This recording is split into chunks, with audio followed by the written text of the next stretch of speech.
오늘 함께 보실 하나님의 말씀은 골로새서 3장 12절에서 17절까지 말씀입니다. 골로새서 3장 12절에서 17절까지 말씀을 한 절씩 교독하도록 하겠습니다. 제가 먼저 12절 읽겠습니다. 그러므로 너희는 하나님이 택하사 거룩하고 사랑받는 자처럼 긍휼과 자비와 겸손과 온유와 오래 참음을 옷 입고 누가 누구에게 불만이 있거든 서로 용납하여 피차 용서하되 주께서 너희를 용서할 것 같이 너희도 그리하고 이 모든 것 위에 사랑을 더하라. 이는 온전하게 매는 띠니라. 그리스도의 평강이 너희 마음을 주장하게 하라. 너희는 평강을 위하여 한 몸으로 부르심을 받았나니 너희는 또한 감사하는 자가 되라. 그리스도의 말씀이 너희 속에 풍성히 거하여 모든 지혜로 피차 가르치며 권면하고 시와 찬송과 신령한 노래를 부르며 감사하는 마음으로 하나님을 찬양하고 또 무엇에 하는지 말이나 이래나 다 주 예수의 이름으로 하고 그를 힘입어 하나님 아버지께 감사하라. 아멘. 오늘도 말씀과 기도로 하루를 시작하시는 성도님들을 주님의 이름으로 환영하고 축복합니다. 사도 바울은 위의 것을 찾으라 라고 말씀하신 후에 땅의 것을 죽이라 라고 말씀하였습니다. 그리고 우리가 어제 살펴봤지만 그것은 죄악을 멀리하는 것이고 마음을 새롭게 하고 마음에서 나오는 언어와 행실을 조심하는 것까지 이어졌습니다. 그리고 오늘 본문은 그것에 대한 대상, 즉 누구에게 그렇게 해야 하는가에 대하여 조금 더 구체적으로 설명해 주고 말씀해 주고 있습니다. 먼저 12절에 보시면 하나님의 택하사 거룩하고 사랑받는 자처럼 이라고 말씀하고 있습니다. 하나님이 택하시고 거룩하고 사랑받는 자처럼 총 구분하자면 세 가지 정도의 특징을 볼 수 있는데요. 이 세 가지 특징에 대하여 공통점은 무엇이냐면 하나님의 백성이라는 이 하나님의 백성의 다른 표현을 하나님의 택하신 자들, 거룩한 자들, 사랑받는 자들로 하고 있다라는 것입니다. 즉 그리스도인의 즉 위에서 말했던 그리스도인의 다른 표현이라고 할 수 있습니다. 우리가 잘 알다시피 하나님의 택하심을 입은 자들만이 그리스도인이 될 수 있죠. 즉 하나님의 택하심을 받은 자들만이 어제 우리가 수요 예배 때도 말씀드렸듯이 그리스도의 죽으심의 효력으로 인하여 하나님의 자녀 그리스도인이 하나님의 백성이 될 수 있습니다. 그러면 거룩한 자는 어떻게 해석될까요? 신명기 14장 2절의 말씀입니다. 너는 내 하나님 여호와의 성민이라. 여호와께서 지상 만민 중에서 너를 택하여 자기 기업의 백성으로 삼으셨느니라. 아멘. 하나님께서 하나님의 성민, 즉 거룩한 자라고 말씀하실 때 그 근거는 무엇입니까? 하나님의 택하심에 있다라는 것입니다.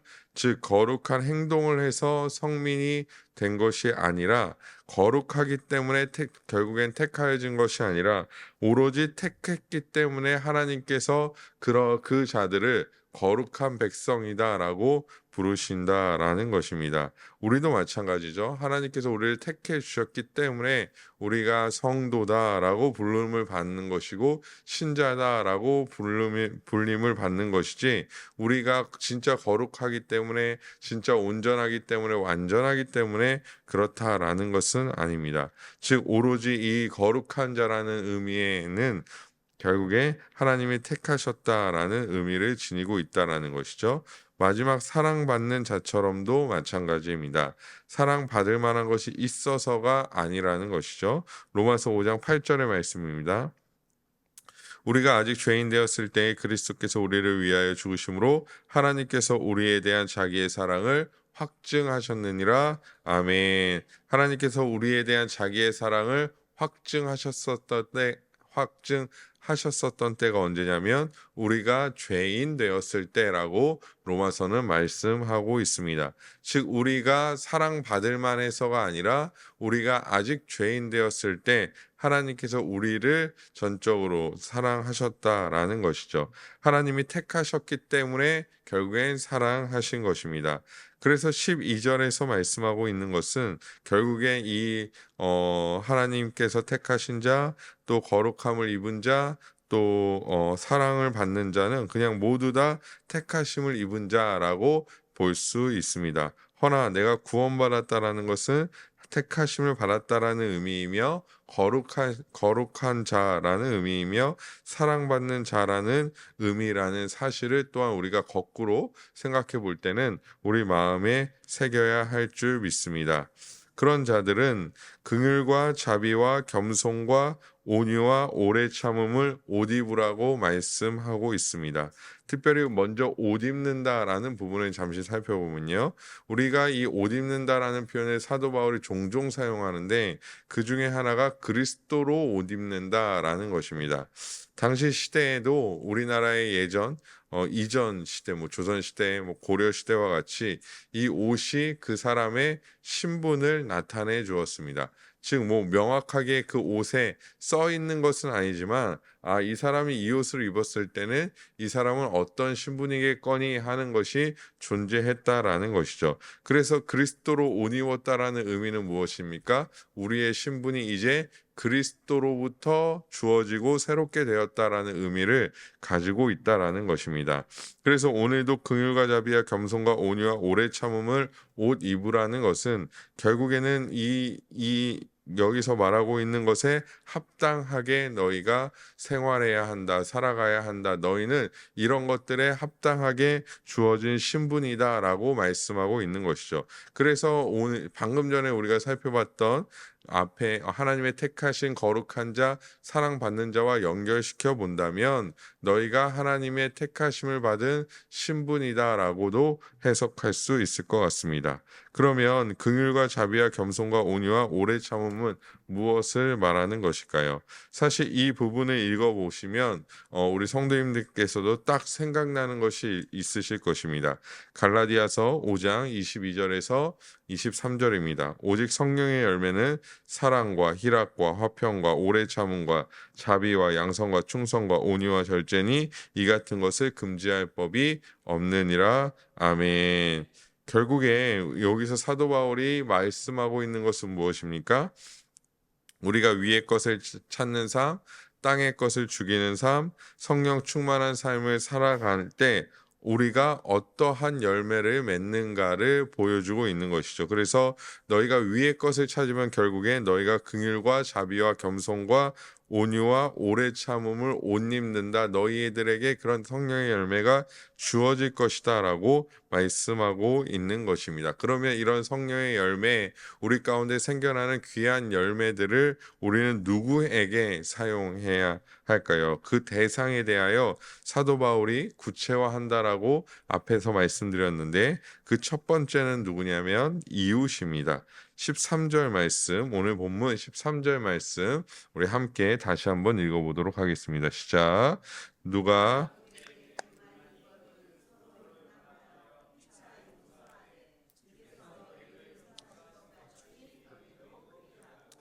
아멘. 사도 바울은 이웃 간 혹은 교회 내에서 불만이 생길 수 있다라는 것을 인정하고 있습니다. 왜냐하면 불만이 없어라고 말하는 것은 사실 거짓된 것이죠. 왜냐하면 가시적 교회는 불완전한 성도들이 모여있기 때문에 결국에 갈등이 일어날 수밖에 없고 불만이 일어날 수밖에 없고 100% 자신의 마음과 생각에 맞을 수 없는 것이 보이는 가시적 교회죠. 그래서 갈등도 있고 어려움도 있고 때로는 분열도 있고 때로는 다툼도 있을 수 있다라는 것입니다. 사도 바울은 그런 것들이 생겨나는 것에 대하여 생겨날 수 없다라고 말하는 것이 아니라 그런 것들이 생겨날 수 있음에 대하여 인정을 하고 있습니다. 그런데 대부분의 경우 그 해결 방식이 어떠합니까? 인간적인 방식과 자신들의 생각과 판단에 의하여 해결하려 한다라는 것입니다. 그러다 보면 고린도 교회와 같이 파당을 만들기도 하고요. 세상과 같이 때로는 다른 사람들을 고립시키기도 하고 스스로가 고립되기도 합니다. 그것이 옳은가 그른가 하는 판단보다는 서로 편을 가르고 서로 비방하고 갈등의 골은 깊어져 갑니다. 하지만 사도 바울은 그 분열 가운데서도 또한 그런 너희들이 가지고 있는 불만 가운데서도 서로를 용납하고 피차 용서하라라고 말씀하고 있습니다. 왜냐하면 우리의 이웃과 교회 공동체는 주께서 우리를 용서하셔서 세운 공동체이기 때문입니다.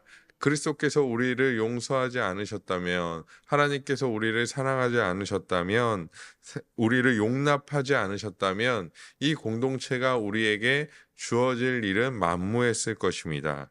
하지만 우리가 알아야 할 것은 죄를 용납하라는 것은 아닙니다. 죄를 그냥 무작정 수용하라는 의미는 아니죠. 예수께서도 말씀하셨습니다.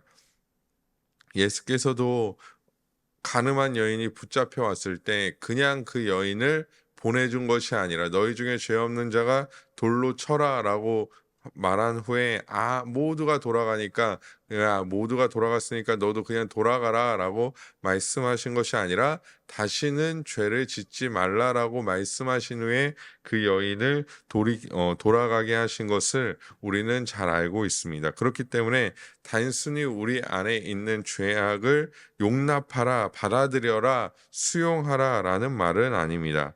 서로 간의 의견 차이, 어떠한 생각과 판단에 대한 불만을 오늘 본문에 대해서는 말씀해 주고 있다라는 것이죠. 결국에 이런 문제에 있어서 교회 내에 발생하는, 이웃 간에 발생하는, 혹은 성도 간에 발생하는 이런 문제에 있어서 세상의 방법으로 이것을 해결하려 한다면 결국에는 더 큰 분열과 더 깊은 골이 생겨날 수밖에 없다라는 것이죠.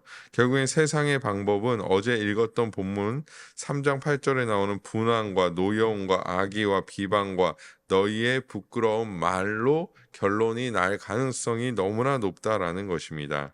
만약 우리가 어떤 분쟁에 있어서 분황과 노여움과 악의와 비방을 하고 있다면 결국에 그것은 부끄러운 말이라는 것이죠. 결국에 우리가 이 본문을 살펴볼 때 단순히 이렇게 하고 있구나라고 생각하기보다는 먼저 우리 안에 이런 부끄러운 말과 행동과 생각이 없는지 판단하여 보고 생각해 봐야 합니다. 제가 판단하여 보자라고 얘기한 것은 다른 자들을 판단하는 말이 아닙니다.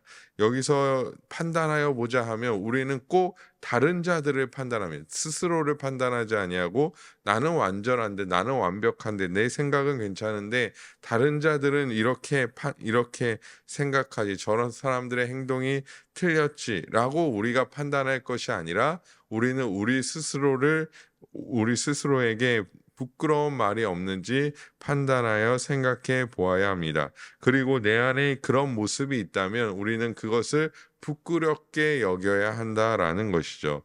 오히려 가장 선한 것을 추구하고 서로 용납하고 용서해야 합니다. 그런데 사도 바울은 여기에서 하나 더 요구합니다. 그것은 14절 말씀에 나와 있는 사랑입니다. 사랑이 왜 필요한가? 그냥 우리는 하나 되는 것, 선한 것을 추구하는 것, 용납하는 것, 용서하는 것을 그냥 그래 내가 너를 용서할게. 그냥 지나가듯 혹은 협상하듯 털어내는 것이 아니라 사랑하여서 하나됨까지 나아가야 한다라고 말씀합니다. 그래서 긍휼과 자비와 겸손과 온유와 오래 참음은 그냥 내가 해내는 것이 아니라 이런 것을 통하여 내가 용서할게, 내가 너를 용납할게 하는 것이 아니라 사랑이 그것을 가능케 하며 완전하게 이루어준다라고 사도 바울은 우리에게 말씀해 주고 있습니다. 즉 우리가 누군가를 긍휼히 여길 때 그것의 최상은 무엇입니까? 우리의 사랑 안에서 다른 자들을 긍휼히 여기는 것입니다. 왜냐하면 그리스도께서 우리를 긍휼히 여기실 때 긍휼만으로 하지 아니하시고 우리를 사랑하셨기 때문이라는 것이죠. 우리를 향해 지금도 오래 참으심은 우리를 사랑하시기 때문입니다. 따라서 우리가 이웃에 대하여 용납하고 용서할 때 그것은 단순한 행위로서 이어지는 것이 아니라 그리스도께서 우리를 사랑하신 그 사랑으로 말미암아 다른 자들을 용납하고 용서하는 자들이 되어져야 한다라는 것이죠. 따라서 우리는 예수 그리스도와 같이 특히 우리의 이웃과 교회 공동체를 먼저 사랑할 수 있는 자들이 되어져야 할 줄 믿습니다.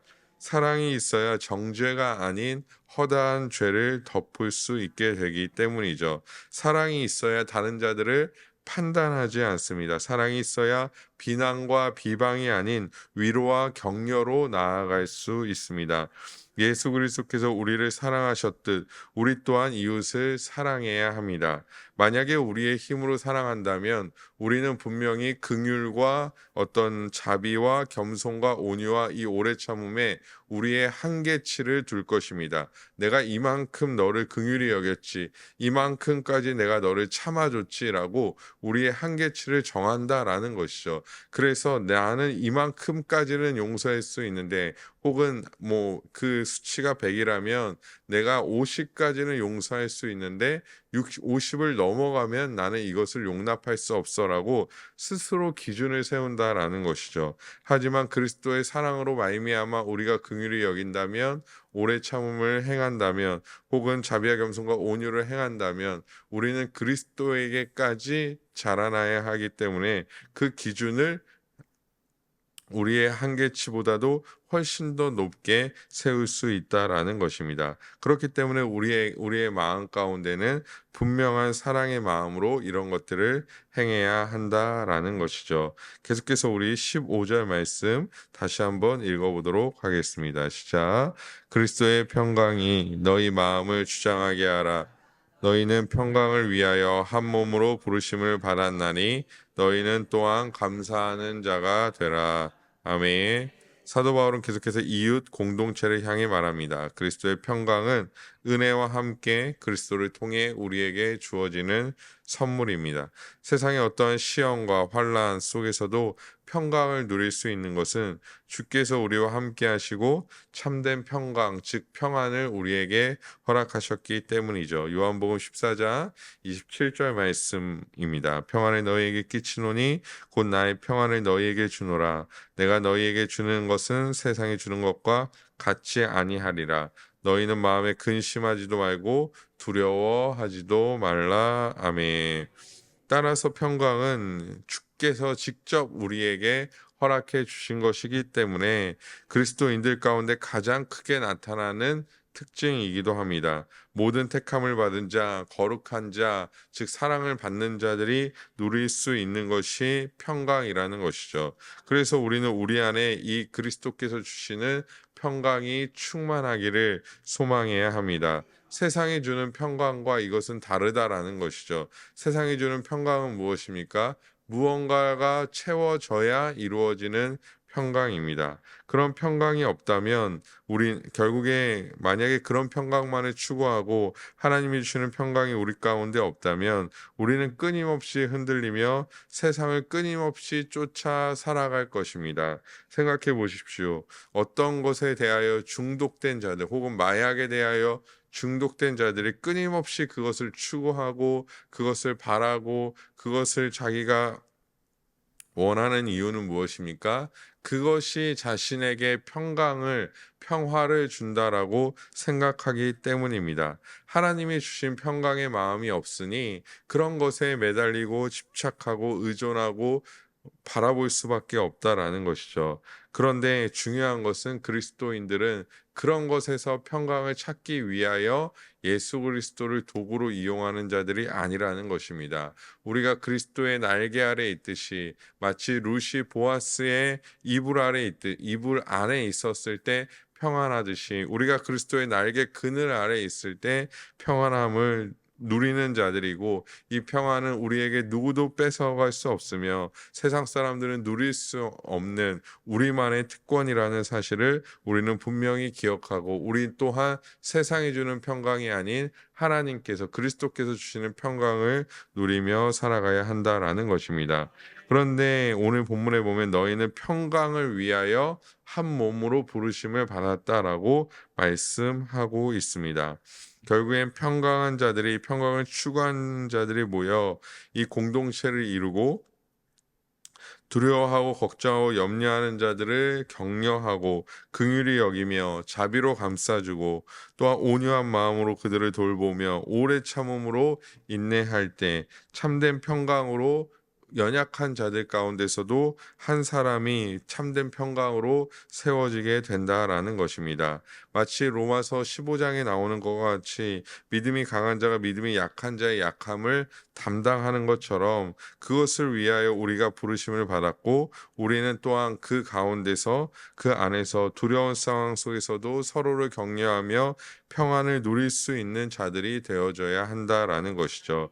결국에 여기서 서로를 격려한다라는 것도 단순한 그냥 힘내의 격려가 아니라 그리스도의 사랑으로 참된 소망으로 서로를 격려할 때 우리 안에 참된 평강이 일어나게 된다라는 것입니다. 사도 바울은 더불어 그리스도의 말씀이 풍성하게 거하며 말씀이 주는 지혜로 서로를 권면하라라고 말씀하고 있습니다. 또한 하나님을 찬양하라라고 말씀하고 있죠. 우리 공동체 안에도 이런 모습이 가득해야 할 줄 믿습니다. 서로를 미워하고 비방하고 판단하기보다는 비록 연약한 모습이 있더라도 인간적인 권면이 아니라 말씀에 대한 말씀을 통한 권면, 말씀을 통한 소망의 권면, 평강의 권면으로 서로를 세워가야 한다라는 것이죠. 교회 안에서도 예배만 마치면 서로 그냥 세상적인 이야기를 하면서 세상적인 권면과 세상적인 위로로 이루어지는 모습들을 우리 또한 많이 발견하게 됩니다. 그럴 때 우리는 어떻게 해야 합니까? 말씀으로 말미암아 말씀에 근거한 최소한 말씀에 근거한 사랑의 마음으로 서로를 권면해야 합니다. 또한 믿음이 연약한 자들에게 우리는 어떻게 해야 합니까? 특별히 말씀이 주는 위로, 말씀이 주는 평강, 말씀으로 말미암은 새롭게 되어짐이 분명히 이루어지기 때문에 우리는 믿음이 연약한 자들이 끊임없이 예배라는 말씀의 자리라는 은혜의 방편에 나올 수 있도록 권면하고 도와야 한다라는 것입니다. 그렇게 하나님을 찬양하고 하나님을 예배하는 공동체가 되어야 한다라는 것이죠. 우리는 각자 알아서 도생하는 어떤 학원에 온 것이 아닙니다. 입시 학원을 보셨거나 아니면 다녀보신 분들이 있을 겁니다. 입시 학원에 가면요, 치열합니다. 각자 알아서 공부합니다. 강사가 앞에서 쭉 설명하면요, 그것을 알아서 공부한 후에 종이 땡 치면 수업이 땡 맞추면 알아서 쭉 흩어집니다. 어떠한 교류도 없죠. 그냥 알아서 흩어져서 밥 먹고 또 다시 수업을 듣고 또 땡 하면 끝나서 무언가를 자신들만의 공부를 한다라는 것이죠. 만약에 우리가 나 자신만을 위한다면 그것은 교회를 입시학원 다니는 것과 다르지 않게 생각한다라는 것이죠. 하지만 하나님께서 오늘 말씀을 통해 주시는 것은 사랑으로 하나가 되어 새 마음으로 새롭게 된 마음으로 하나님을 찬양하는 것입니다. 그것이 우리가 하나된 목적이고 교회의 모임 목적이라는 사실을 잊어서는 안 된다라는 것입니다. 사도 바울의 서신서들을 보면 늘 이런 부분들을 강조하고 있죠. 그냥 너희 한 명 한 명이 하나님의 뜻에 따라서 온전히 서야 돼. 그것으로 충분해. 라고만 얘기하는 것이 아니라 너희 한 명 한 명이 하나님의 사랑과 은혜로 충분히 서야 하지만 너희의 이웃들도 너희가 돌아봐야 해. 주의 몸된 교회도 너희가 돌아봐야 해. 라고 말씀하고 있는 것입니다. 결국에 우리가 주의 몸된 교회로 부르심을 받았고 그것이 뭐 가시적 교회든 비가시적 교회든 상관없이 우리는 이 교회에 하나님께서 부르셨다라는 사실을 잊지 아니하고 하나님께서 부르신 이 곳에서 우리가 어떻게 하나님께 영광을 돌릴지 하나님을 어떻게 영화롭게 할지 우리의 이웃들에게 그것을 어떻게 행할지를 매일의 삶 가운데 고민하고 매일의 삶 가운데 오늘 말씀에 기준하여 사랑할 수 있는 그런 자들이 되어져야 한다라는 것입니다. 계속해서 마지막 골로새서 3장 17절에 보면요. 또 무엇을 하든지 말에나 일에나 다 주 예수의 이름으로 하고 그를 힘입어 하나님 아버지께 감사하라라고 말씀하고 있습니다. 결국에 우리는 무엇을 하든지 주 예수의 이름으로 해야 합니다. 이것은 남용하는 것이 아닙니다. 자신의 의를 세우기 위하여 예수의 이름을 이용하는 것도 안 됩니다. 물론 이런 자들이 종종 있죠. 자신의 뜻을 자신의 생각을 무언가 주장하기 위하여 하나님의 이름이나 예수님의 이름으로 그것을 주장한다라는 것입니다. 내가 무엇을 했더니 혹은 기도했더니 뭘 했더니 예수의 이름으로 이렇게 남용하는 경우들이 종종 있다라는 것이죠. 결국에 이는 예수의 마음으로 예수의 능력으로 나를 내세우지 말고 내 생각을 철저하게 내려놓고 내 생각 아닌 것, 즉 주의 말씀을 따라서 행해야 한다라는 것을 말씀하고 있습니다. 즉 무엇을 하든지 주 예수의 이름으로 한다면 그것은 하나님의 말씀에 근거하여 이루어질 것이며 그것은 나의 생각을 철저히 내려놓는 결국 예수의 마음을 따라 행하는 그런 모습이 될 것이기 때문입니다. 우리는 나에게는 한없이 관대한데 다른 자들을 대할 때는 한없이 엄격한 모습을 보게 됩니다. 그런 것을 우리는 피해야 한다라는 것이죠. 하나님, 나에 대해서는 한없이 관대한 하나님을 적용하면서 남에게는 한없이 엄격한 하나님을 적용한다. 물론 그 반대가 돼서도 안 된다라는 것이죠. 그래서는 안 되며 늘 주 예수의 이름으로 서로를 용납하고 사랑하고 받아들이고 용서하고 또 긍휼히 여겨주고 해야 한다라는 것입니다. 그리고 우리는 예수 그리스도를 힘입어 하나님께 늘 감사하는 자들이 되어야 합니다. 왜냐하면 우리의 삶 모두가 결국에 우리가 그렇게 행할 때 그것은 우리의 능력이 아닌 하나님의 은혜에 따른 그리스도의 공로에 따른 것이기 때문입니다. 사랑하는 성도 여러분, 주께서 우리를 하나 되게 하셨고 주께서 우리를 부르셨습니다. 이것을 우리는 부정할 수 없고 주께서 우리를 이 공동체로 부르셨으니 우리는 오늘 말씀을 기억하여 성령이 하나 되게 하신 것을 힘써 지켜야 할 줄 믿습니다. 우리가 오히려 사랑하지 못한 것, 우리가 긍휼히 여기지 못한 것, 자비를 베푸지 못한 것, 온유하지 못한 것, 오래 참으지 못한 것, 이 모든 것들을 우리가 회개해야 합니다.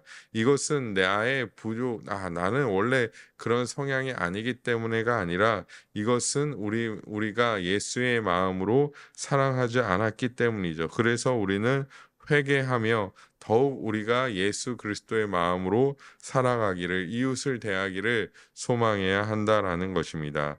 그래서 우리 안에 평강이 가득하고 소망이 가득하기를 간절히 소망합니다. 아무쪼록 우리 사랑하는 모든 성도님들이 그리스도의 사랑을 힘입은 자들로서 위의 것을 찾는 자들로서 나만을 바라보는 것이 아니라 우리 주변에 있는 이웃과 우리 교회 공동체를 바라볼 수 있는 그래서 우리 교회 공동체와 우리 성도님들 주변의 이웃이 놀라운 하나님의 사랑과 평강을 누릴 수 있는 그러한 삶을 살아가시는 모든 성도님들 되시기를 주님의 이름으로 간절히 소망합니다.